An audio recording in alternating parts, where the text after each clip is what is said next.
So today we're going to talk about series and parallel circuits, and these are circuits that involve more than one load. So you've probably practiced already during a lab connecting more than one load to a source, but there are actually two different ways that you can do it, series and parallel. So far we've talked a lot about a simple circuit, a circuit that involves a source, a load, and some conductors, like this one. If we wanted to sketch this real life example out, again, probably not a great idea to put 4 batteries across one tiny little light bulb. But if I wanted to sketch this out, I'd draw 4 cell batteries side by side, and I would draw nice rectangular wires, and I would draw a single light bulb. That's the load in this particular circuit. So that's the simple circuit. We've got our source, we've got our load, and we've got conductors. But now what we want to do is add more than one load. And there's actually 2 different ways of doing that. The first thing we're going to do is we're going to talk about adding another load in series. That means beside the load that you've already got in your circuit. So a series circuit is one where current can only flow through one possible path. If you look at this particular circuit on the left, we've got 2 cell batteries as the source, and there are 3 resistors. Resistors, remember, are just kind of generic loads. They don't light up and they don't heat up and they don't move. These ones are connected side by side. So if I wanted to trace the path of the electrons as they're flowing around this circuit, they go through R1, then they go through R2, then they go through R3, then they head back to the battery. So these red lines are really representing the current, capital I, which is the flow of electrons. Same thing in this drawing. Here's the flow of electrons. Here's the current going through light bulb 1, light bulb 2, and then back to the battery. So both loads are connected side by side. The same current passes through both loads. Here's what it actually looks like when you set it up. You can always tell a series circuit if you trace the wires all the way around the circuit, just like I did in the last circuit diagram. Notice how there's only one path. There's one closed loop.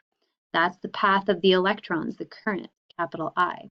So we know because there's only one path, these 2 light bulbs are connected in series. Now there's another way you can connect multiple loads, and that's in parallel. Notice how this diagram looks different from the last one. It almost looks like a ladder now. Each load is connected across the battery.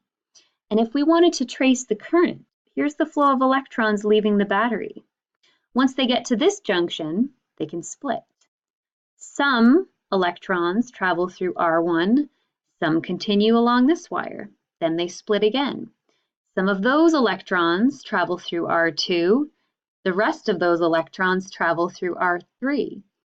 These 2 currents meet up and they join up again to go through this wire.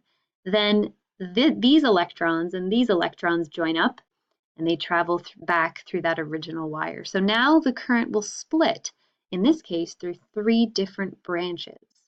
And that's indicative of a parallel circuit.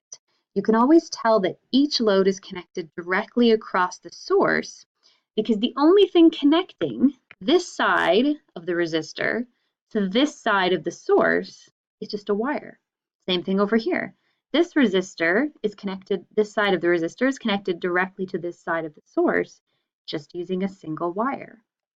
Now, if we look at what that looks like in real life, here's a parallel circuit with 2 loads. In this case, here's my current.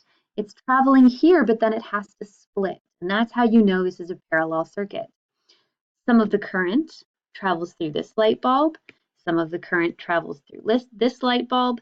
Then these 2 streams of electrons join up and they travel back to the source. So that's a parallel circuit. Now what you're going to do is you're going to use that online demo that we used in class before to build series and parallel circuits. Here's what it looks like. You're going to start with a simple circuit with 1 battery and 1 light bulb. And you're going to start by writing down how bright the light bulb appears. Remember, these yellow lines indicate how bright the light bulb is in the simulation. First, you're going to add a couple more light bulbs in series in this circuit simply by cutting open your circuit and adding more loads. And you're going to comment on how bright the light bulbs become. After you're done that, you're going to go back to this simple circuit again, but now you're going to add the light bulbs in parallel and comment on how bright they are. So you can go ahead and do that part of the lesson. Then you can click on video 2, where I'll take up that part of the lesson.